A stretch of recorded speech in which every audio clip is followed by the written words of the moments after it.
Welcome, trusted advisors. This is the podcast where we explore what it really takes to build, grow and sustain a thriving financial planning business. Every fortnight, you'll hear candid conversations with the leaders, innovators and trailblazers of our profession. People who have navigated the challenges, embraced the opportunities and are willing to share what they've learned along the way. If you're curious, ambitious and committed to raising the bar in advice, you're in the right place. Welcome back to The Trusted Advisor. In this episode, I sit down with Andrew Gardner, founder and MD of RetireMap, together with Ivon Gower, the company's operations manager, who works hands-on with advisors using the platform every day. We're at an inflection point in advice technology, and this conversation gets right into why. For years, the industry has defaulted to the all-in-one platform, the idea that everything from CRM to modelling to SOA production should live in one monolithic system. That's starting to shift, and it's not just a preference for best-of-breed tools driving it. It's the arrival of the Model Context Protocol, MCP, which is doing something the old API to API connections never quite managed. MCP moves your data as a complete bundle, seamlessly every time, and once your tools can talk to each other properly, the whole argument for staying locked into one giant system starts to fall away. We also get into a live example of this in action, a genuinely complex retirement village scenario modelled out with Claude and RetireMap working together in real time. Just in minutes, what would have taken days the old way. And we finish by looking 5 years out at what a well-run advice practice's tech stack could look like once this way of connecting tools becomes the norm rather than the exception. If you're still fully embedded in the old model and wondering where to start, this one's for you. Welcome, Andrew Gardner and Ivon Gower to the Trusted Advisor podcast. Great to be here, Rob, and thanks for inviting us. Yeah, thank you, Rob. Good to be here. Thanks for joining me, guys. We're having this conversation because we've been talking a little bit of late, especially Ivon, you with some of our team members, and you and I, Andrew, about RetireMap more broadly. And the reason that's come about is because I've been hearing about you from other people. So that's kind of always a good sign, isn't it? When the conversations, people I know and trust that are actually in our industry are saying to me, have you heard of RetireMap? And I said, I've heard it from someone else just recently. And they say, well, we're using it. And then people I've kind of built a really strong relationship with over the years have all been telling me that they're looking at it or they have now started using RetireMap. So I thought, well, there's a story here and I want to know what it is. So we've been chatting a little bit of late and I think this is a great story to share for our listeners. We're always looking for things to do to improve the way they go about their business. So we'll kick off by getting a bit of a background. Andrew, I'll start with you. You're the founder and MD of RetireMap. You spent years building a finance and financial planning practice before you founded RetireMap. What did your history teach you about what software in this space was getting fundamentally wrong? Yeah, thanks, Rob. Yeah, it was interesting going back. I started in the industry in 2000 and then my own business in 2002. And the first thing I noticed, particularly when I added financial planning to the business, was just the technology seemed to be ancient. It seemed not to be keeping up with other industries and other professions where they had really good technology. But I found the technology, particularly for modelling, which is the space I work so much in, was just difficult to use. It was practically impossible to use in a client-facing situation.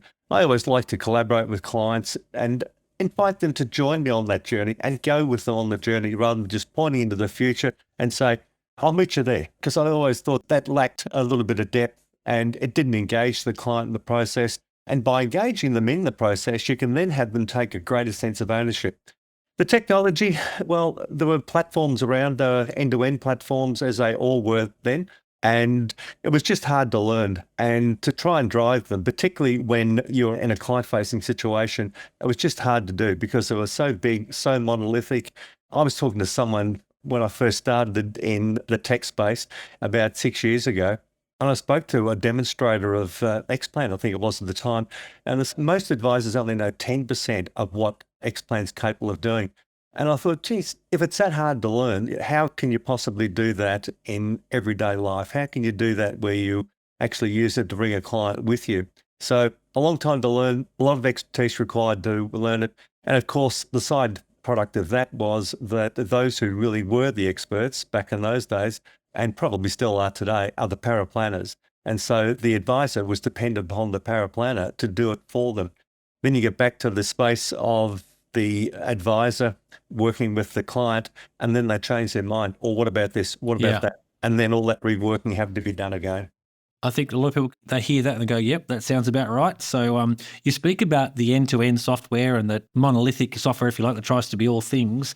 And for reasons, obviously, that people ideally think everything's integrated into one platform. But that long-standing default of advice firms trying to run everything through a single platform is changing, isn't it? I mean, the shift towards modular-based tools that actually do a specific function really well is something I've noticed in talking to people as people have started to say, well, actually, I want best of breed. I want things that actually kind of can play together nicely, but actually do one thing exceptionally well.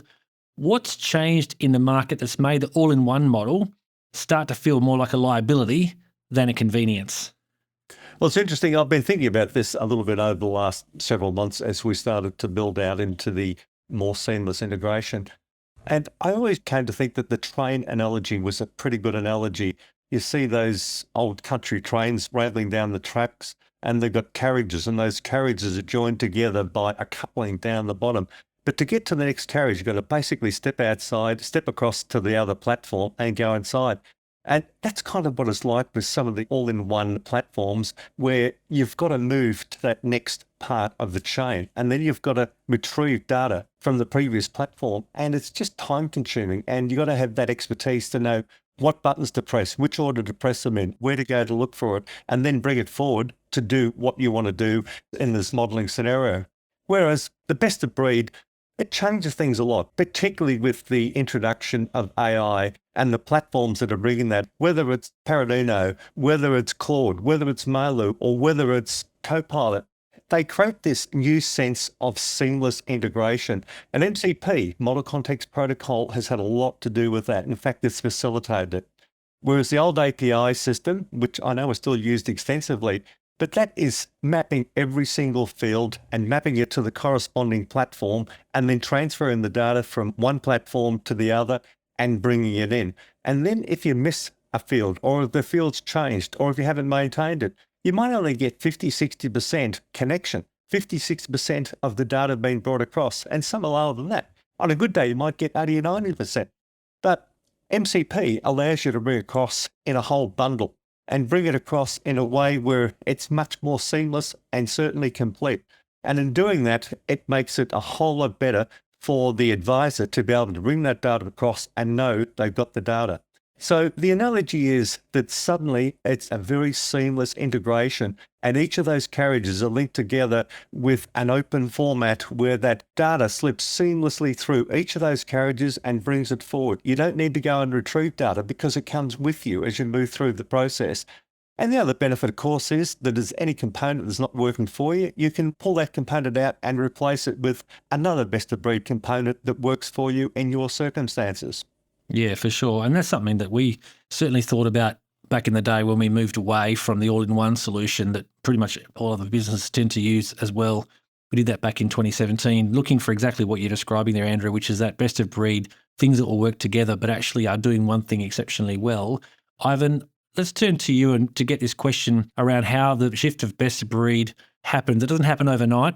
What does the transition period look like in a practice that's trying to move away from the all-in-one solution? What surprises firms most when they start to decouple from a platform they've relied on for years? How do they go about that?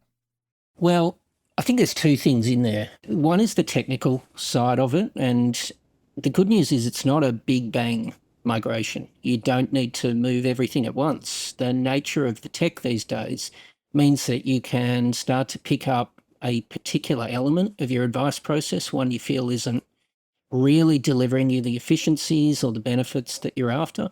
And you can implement that and gradually migrate out of one of the bigger all-encompassing systems into that best breed concept, right? So it's phenomenal. We see people really expecting this to take a long time. But the reality is these days, because you're working with such small, specific elements of the process, you can genuinely start to receive benefits inside your advice workflow within just a couple of weeks as you start to adopt the new system.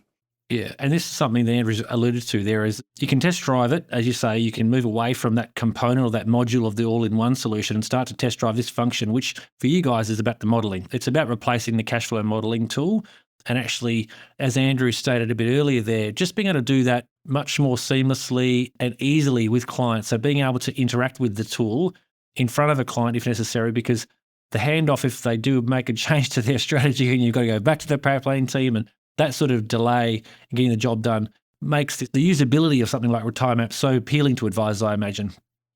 Yeah, absolutely. I mean, this was something that amazed me when I first started working with the business. The effort that's gone into making something very complex, very intuitive. Even before we had the MCP connection, it was an easy system to drive very complex calculations and bring back a nice sort of simple interface that you could then share with clients and do your modelling on the fly. Yeah. So I'm going to play devil's advocate here a bit. I'm just going to say that we've used Xplan for many years. We've got people in our business that are masters at WealthSolver or Xtools Plus, and there's familiarity bias there, and therefore probably a reluctance in some businesses for the experts to move away from what they're familiar with. Advisors who've mastered a tool over the years don't want to unlearn that and start something new. They're thinking this isn't broken. They have gone to the trouble to become masters at Xtools Plus, which can do a lot. And I guess in that sense, they feel, why is there a need? I know an advisor, in fact, not in our business, but he tells me he actually does update Xtools Plus modeling in front of a client. And I think most advisors would look at it and think, how does he possibly do that? Because he obviously has put the time in to become an expert at it. How do you get people past that?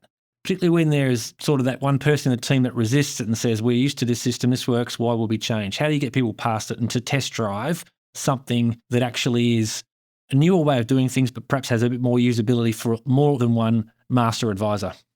I think sometimes you've got to leave the past in the past, where a way of doing things isn't always the best way. And if it isn't broken, don't bust it. Well, there's also a saying that if it isn't broken, maybe you need to break it to get to the next level. Because in the end, time and efficiency is the really important part of advice. With AI coming in now, I was talking to one of our users, high-level practice in Melbourne, and he was saying that he had a surgeon came in recently and he came in armed with Claude and a report that Claude had produced, and also telling him what he should be paying in fees. And those fees were something like $15,000 under what that advice practice would typically charge for something of such complexity. And so he got around that on that occasion, but it was certainly a warning bell for him, a red flag for him, that they need to become more efficient, more effective in the way they produce advice and the speed with which they can do that. And they've also got to take some of the cost out of it.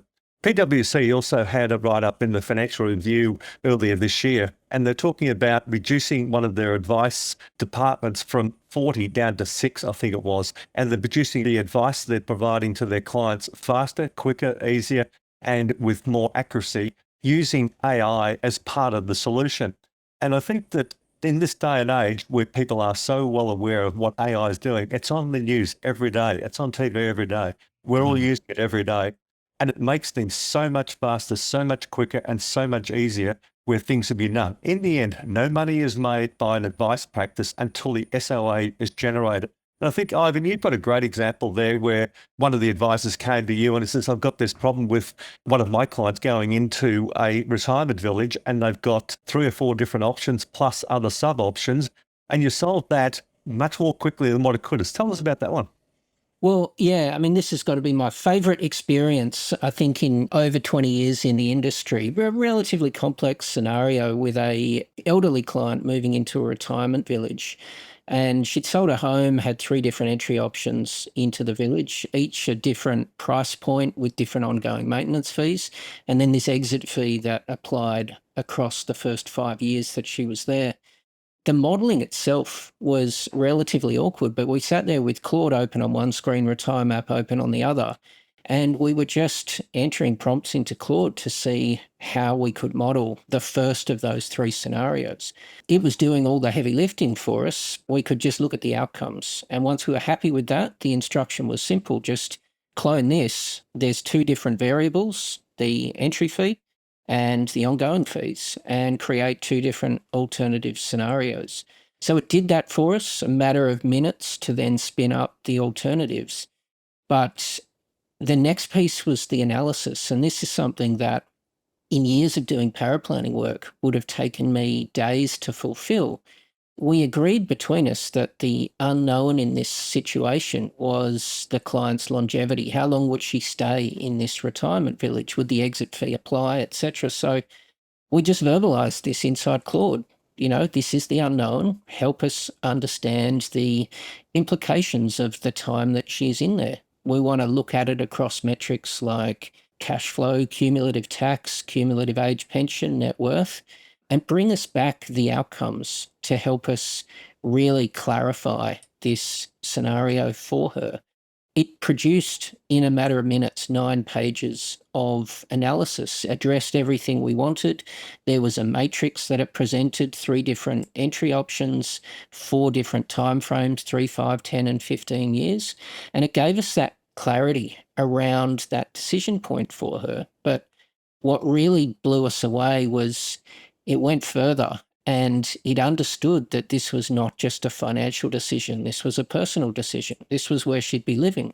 So it then gave us a list of questions to speak to the client about to help blend that optimal outcome of financial versus personal objectives. And what we got was a ready to review, ready to present strategy paper that he could leverage. And going back to your original point, Rob, there, that one of the things that makes it easy to make that transition away from what one maybe already masters or their paraplanners masters, I think that there's an opportunity here for us, and we've picked up the ball as a tech company to provide support for our users so that they did come to Ivon for this assistance and he was able to help them do that. So you're not on your own. Yeah, it's software, but it's actually supporting the use of the software where you're actually got an expert on the other end of the line to say, oh, this is what I'm trying to model out, this scenario, can you help me work through it? And I think the thing is just to step back a second onto how you achieve that. And you mentioned it, Andrew, the model context protocol, the MCP server functionality, the ability to use AI to do some of the lifting, but also you've got RetireMap, which is a deterministic modeling software. It actually has a predictable output if you put the data in, so you're not getting a variable outcomes. It's mathematically sound time and again using your model, but you've used AI to connect to it and actually give it the context you needed it to. And it helped to, I guess, amplify your ability to share the client's scenarios to the RetireMap modeling software. And the MCP server connection between the two is what made that thing really work. Yeah, I'll fill that one. I think that's 100% right. What we find is that MCP isn't just about making it easier to do the work. It's about supporting the analysis process and really helping with the modeling of variations on the advice or the what-if scenarios that we're very likely to come across when we sit down with a client and present the advice. That concept of meeting with a client, presenting advice, and then them asking the question that's been sitting in the back of their mind, but they haven't been able to really verbalize till they see the numbers. So whatever that is, what happens if I retire 2 years earlier? What happens if we want to leave an inheritance to the kids or help fund their first apartment purchase? Can I just pick up on that, Ivon? So essentially, the AI component of that is the ability to effectively talk to the agent on the front side, if you like, on the AI, whether it's Claude or whatever AI tool you're using, connect that conversation, if you like, to the RetireMap modeling software.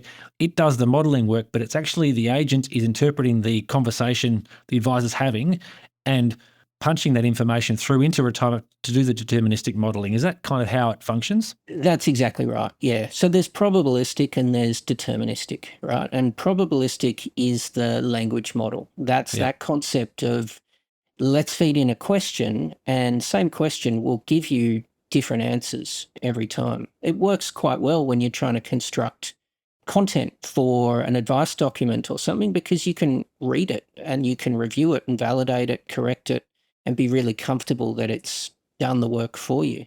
When it comes to calculations, you want deterministic. You want to get the same result every time, same inputs, same outputs. And that's really important because if the client then asks a question, how did you get to this number?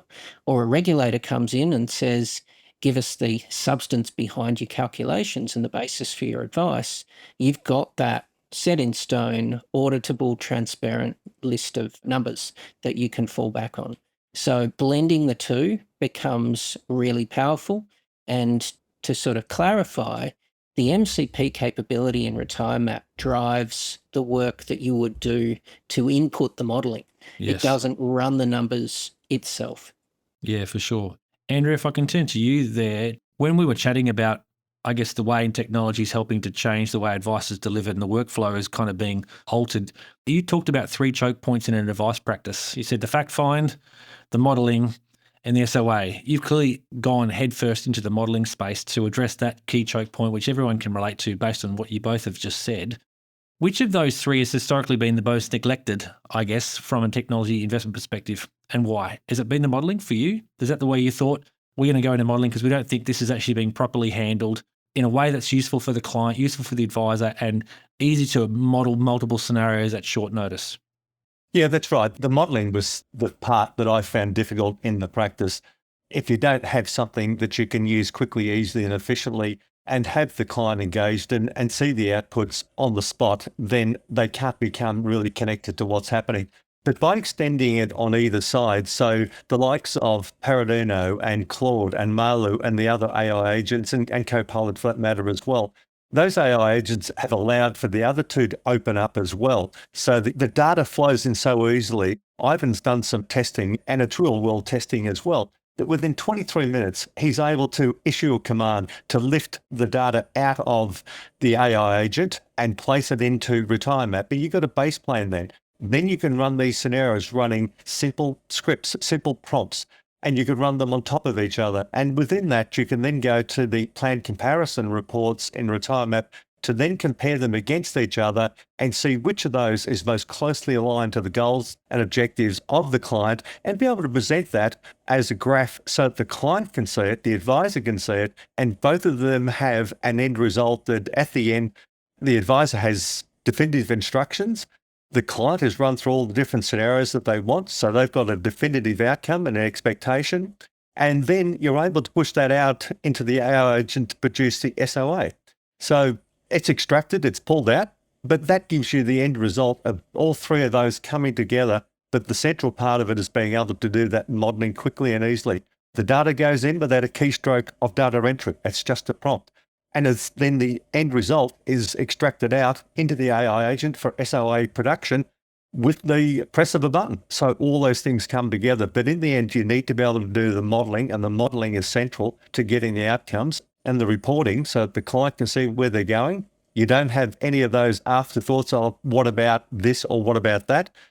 And all this brings forward, the end result is the SOA can be produced more quickly, provided to the client, and the cash flow comes forward, and everyone's happy. Someone was telling me just the other day, actually, that older Australians are the ones who are demanding immediacy about the outcomes because they don't want to wait. And it's a bit like Amazon flown ahead and they deliver today or next day.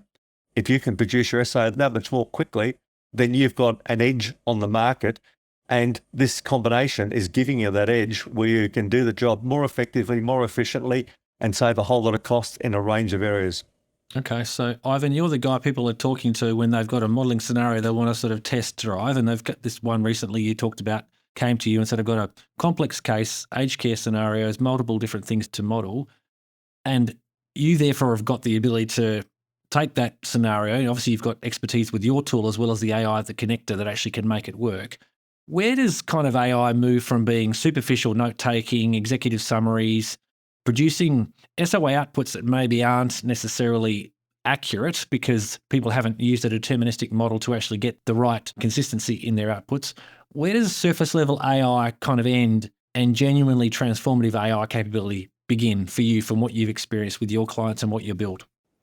I would say the simple test is the AI just helping you write about your work, or is it helping you to do the work? So, you've got your note takers, you've got your tools that generate executive summaries for you, and I think those are genuinely useful. They cut out time, they help improve the quality of content that goes to a client, but they kind of operate on the outskirts of advice. Transformative is when the AI actually participates in producing the advice. You're building a fact find, you're running strategy comparisons through a deterministic engine. You're helping interrogate why one scenario is more effective in meeting the client's objectives than another. And it's not just making you faster, it's making the advice better. It's improving the quality of the advice because it's really supporting the end outcome of client understanding. Do you think it's better because people are prepared to model more scenarios because the time isn't sort of a constraint anymore? They're not thinking about, oh, I just can't model another scenario on this one. There's just too much time involved and we think we've got a close enough answer. Whereas the speed with which you can model scenarios using the AI interface, does that, you think, result in a better output in terms of the end result for the client, not just in terms of speed, but in terms of quality of advice being delivered? Yeah, absolutely. I think that once you have that luxury of being able to model as many different variations as you need to, you cover off all those questions. So in many cases, the advisor understands the client strategy, the best strategy for a client almost immediately, but proving that and then challenging that now becomes something that they can do for every client without a time cost associated to it. And do you feel like with what you're now doing and seeing and helping people achieve with the software that you're using, what does it say about where the profession's heading for you? Roll forward maybe a year or two from now, what do you think the profession looks like with the ability to use AI connected to deterministic tools? And there's a distinction you made there. I think it's really useful to revisit. Probabilistic, I think it was you, Andrew, that said there's probabilistic versus deterministic. Probabilistic is that sort of AI interface. You can run multiple scenarios. Deterministic is the output, making sure it's consistent, mathematically sound every time. But let's roll forward a year or two. What do you think changes in the way advice practices are running compared to today? I think that the structure of the advice practice might start to change, right? What I see happening inside businesses that are using AI really effectively is that everyone sort of steps up a level. You used to have your paraplanners being experts in technology who could get the outcomes that advisors wanted in a projection tool. Now that's easy. So the paraplanners can be strategy experts, can be people who are really testing out and fine-tuning the strategy to get the best result. Do you see paraplanners stepping in and actually taking on a kind of a quality assurance role, helping to make sure the tools are working as expected? They're constantly looking to iterate on what's being used to improve upon. So they're becoming more process-oriented and outcomes-oriented rather than just generating advice documents. They become more custodians of the way in which work is done? Potentially. I try to frame everything in the context of client outcomes. So I think that to the extent that we can use those paraplanning roles to understand the workflow and produce a quicker, better quality outcome, then absolutely. I think, though, that the paraplanners can also sit across the quality of the advice itself and the client experience itself. They can be the ones who look at those various iterations and say, here are some opportunities that you might not have thought of. You know, we're not just modeling to meet your objectives, we're modeling to exceed your objectives. And here are some scenarios that we really want to engage you with to consider that were potentially beyond your expectations. Okay, so let's go to this point about roles changing and perhaps some roles changing dramatically, such as the paraplanning role. And I think what you guys are describing very much points to that fact. Some businesses are saying, well, you don't need to send it to the expert paraplanner to write the document anymore because you can actually model the scenarios. You've got the strategy ideas in your head. You can simply verbalize those strategy ideas. You can run multiple scenarios. You can actually get the output you want without relying on the expert paraplanner who knows X tools plus like the back of their hand that can actually model that scenario. So what would you say to an advisor then that's actually worried about AI making them redundant? Others can't see it and say, well, I don't think it'll change the way I work at all. They're running a firm, 10 or 20 people over the next 3 years. What do you think the advisor's role looks like with the changes that are coming down the pipe? I think the biggest change is going to be for the advisor is that the advisor is going to take control back. They're going to wrest control back from the external sources that have been doing this work for them. So they've been sitting there talking to the client and discussing different ideas, taking notes of those, and then they're writing the brief. We spoke to a young advisor recently who'd come out of Macquarie and BT. They had very high-level clients, very complex structures. He explained that he spent a day, I could hardly believe it myself, a day writing the brief for the paraplanner to go ahead and model what he wanted to model he showed Ivan the flow chart of this incredibly complex structure. And he asked Ivan, how long would it take you to run this through? And Ivan said 2 hours with confidence. And he said, geez, this takes me all day just to write the brief for the paraplanner. Then I've got the queries for it. So I see the role of the advisor changing, getting his control back. So retaining that control, getting it back into their hands and being able to control the entire process, to cut their time down of all this backroom work, of being able to do it actively in front of a client, and give them the ability to service many more clients and do it more cost effectively because they haven't got this outsourcing. Even this morning, I spoke to a practice with just 2 advisors, a very small practice. They're spending $74,000 a year on external paraplanners. And they see being able to bring this back into the office as being a way of wresting control back and being able to contain their cost, deliver advice more effectively, more fluidly, and more effectively in the sense that they can cover off any of those things that the client comes up with and they don't have to rework anything. So cost control, getting control back, and then being able to spend more time doing what they enjoy doing, and that is sitting in front of a client and discussing the options and running those scenarios and giving the outcomes. Yeah, I think everyone listening would totally relate to what you're describing, Andrew. I think the promise of what it will do for businesses is quite profound. It's nothing that I've ever seen. I've been going since about the mid-90s in this profession in one form or another. And it's the one area I always thought technology was kind of overpromised, under-delivered. This is one, I think, where the hype is not just hot air. There's actually some real practical application that people are using right now to materially change the economics of their business. Let's go to the sort of the incumbent. Xplan has somewhere around 65-70% of the Australian market. There's a version of the Innovator's Dilemma playing out there. For those that haven't read the book, Clayton Christensen wrote a great book called The Innovator's Dilemma, where rebuilding legacy architecture at that scale that Xplan has built is almost impossibly expensive and risky for them. Do you think incumbent platforms like Xplan can actually respond to what's happening, or is the trajectory already locked in, do you think, for them? It's interesting. I was speaking to an IT consultant who worked with large companies. He actually worked in Telstra. And I asked him about these large platforms and where they're at with what they've got to do to get into the AI space. And he said to rebuild a platform that is very large and it's got legacy architecture that's years old, it's going to be a tough call because there's a lot of money that needs to be invested into it. And it's going to take a lot of time to do that and a lot of planning to do that. But the big part is migrating from the old tech to the new tech to connect seamlessly with the same architecture into AI agents. We were very fortunate that we made the fortuitous decision at the end of 24 and into last year to rebuild our architecture from the ground up. And we engaged a team of software experts, which fortunately we did because they built it on the same architecture that the AI agents today are building theirs on, which allows for us to have the same plumbing, the same piping, the same architecture as they have, which makes a seamless integration. It just moves so fluidly. But if you take architecture that might be 8 years old, and in some cases maybe older, and for that piping, that plumbing to fit into modern architecture, I think it's a real challenge for them. I don't know, but I think it might be a real challenge for them to do it and do it in a seamless manner. I think just to add to that, the practical implementation of a change like that. We talked at the start around this all-in-one technology. The question would be, if you are managing the end-to-end advice workflow, where do you start?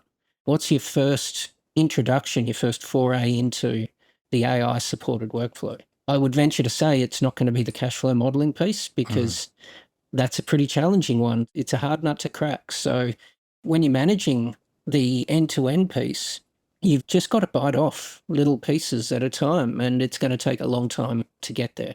The beauty of the best-of-breed functionality is you've got specialists just focusing on delivering that solution in their space.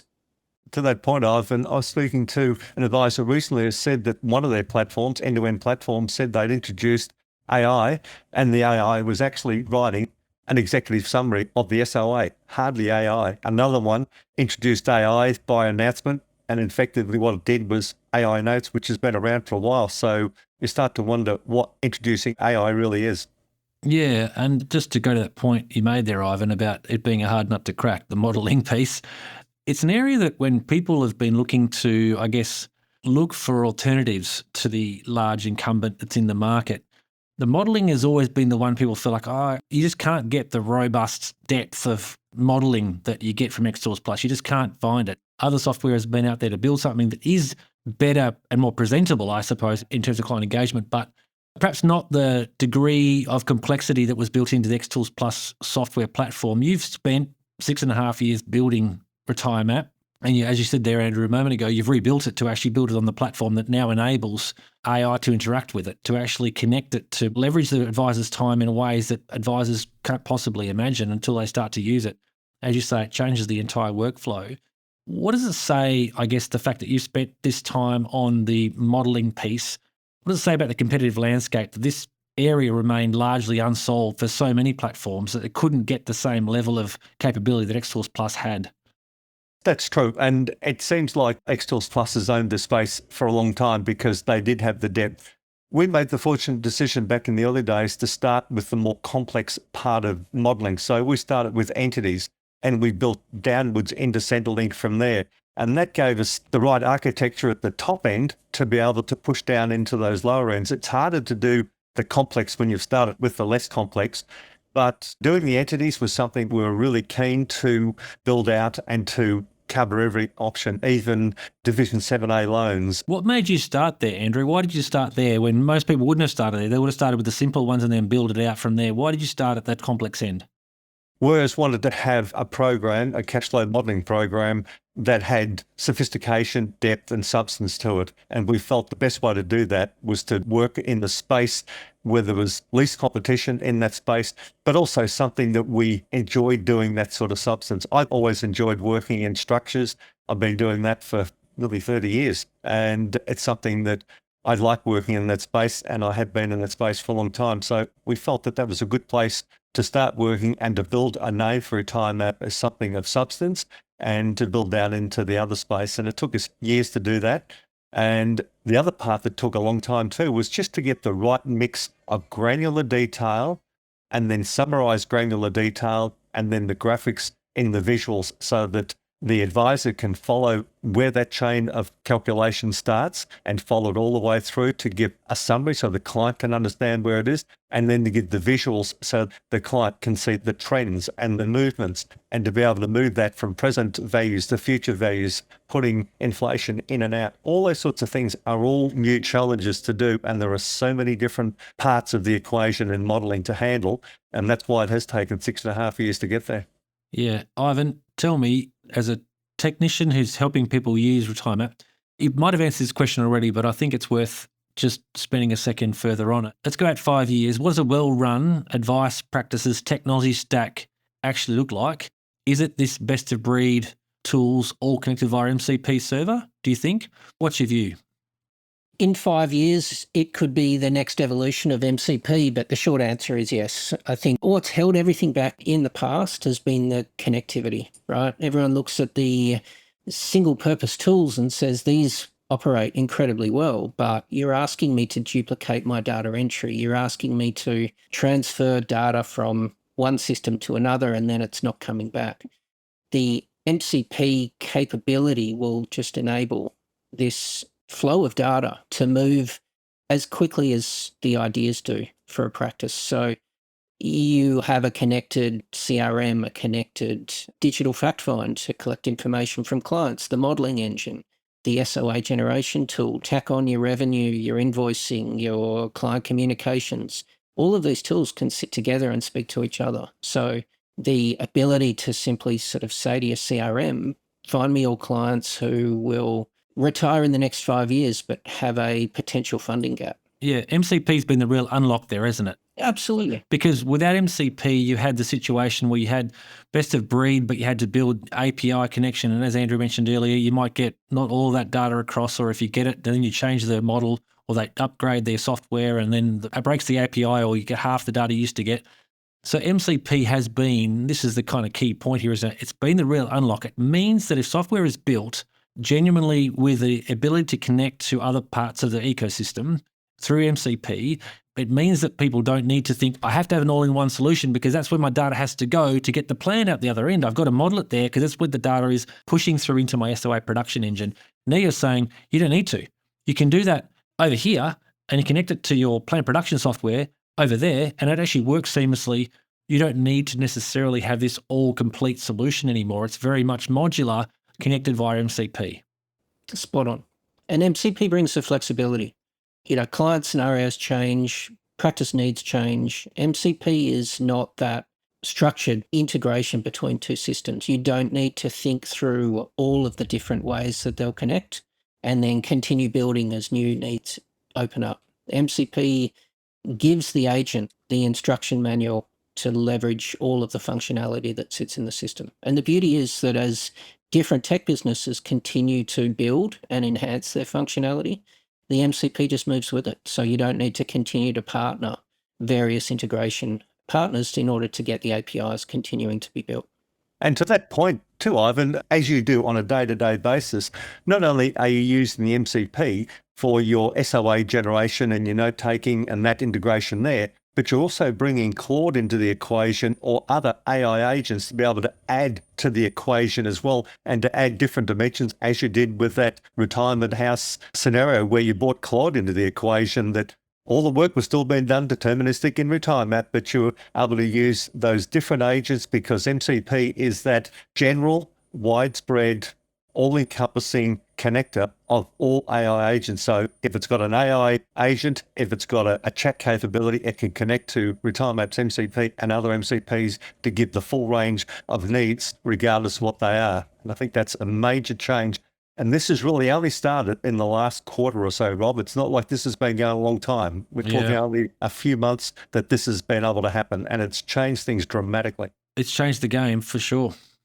My instruction to every person that uses the MCP is once you've given it an instruction, add the question, ask me if you've got any questions, or clarify if you need anything further.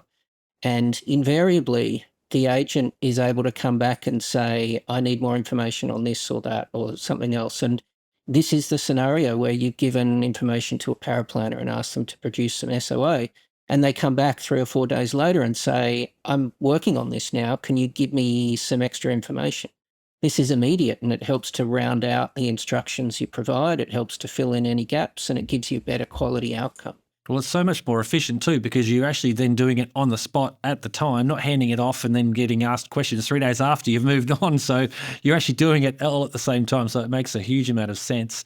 And I think for those that haven't yet used the tools the way we're describing them here, there is actually no turning back now. Whether it's a version of MCP that's evolved in 5 years' time, the methodology of connecting tools by this method or a version of that it changes to over time, it just creates this seamless integration between best-of-breed tools as we've described. So, I'm super excited about the prospect of where things are going for all of our businesses, because there's more people that want to get advice, more people we should be serving out there, and it's just been hard to deliver it in an efficient way from a time and cost perspective.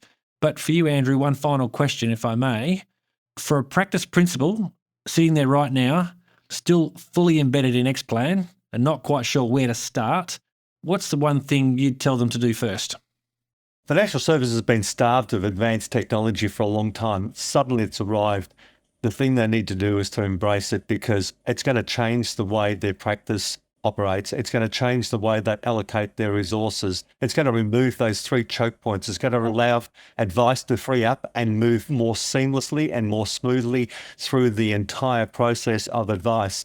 And you, as the owner of a large practice servicing very high net worth and ultra high net worth clients, I'm sure you'll agree with the others that we work with in this space, that they've got children, adult children with smaller super balances, smaller funds, and suddenly they can afford to service them, because if they can knock out an SOA and do it effectively and do it in a single meeting with the client and do it for a few $1,000s, and they've only spent an hour, maybe an hour and a half or 2, they're still getting more paid for it. They're no longer doing it as a job just to ring fence the kids of their high value clients, but they're doing it because it's actually profitable work. Embrace the technology and to move with the times.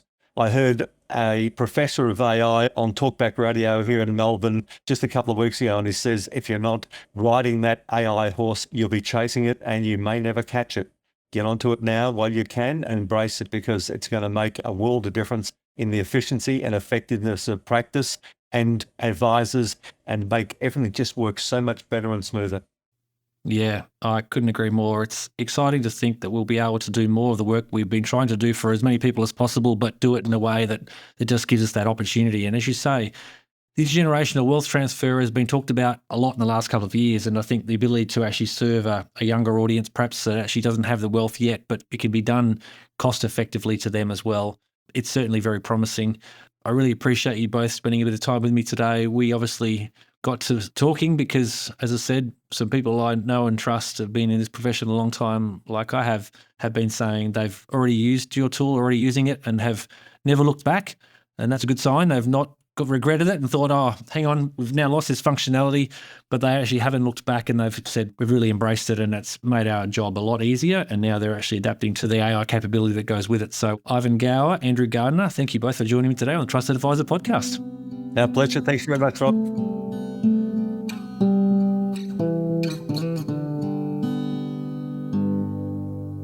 Thanks for tuning into the Trusted Advisor. I hope today's conversation brought you new insights and inspiration for growing your business. If you enjoyed this episode, please subscribe on your favourite podcast platform, leave a review and share it with others in the industry. And don't forget to connect with us on LinkedIn for updates on future episodes. Until next time, keep building trust, embracing innovation and driving success in your practice.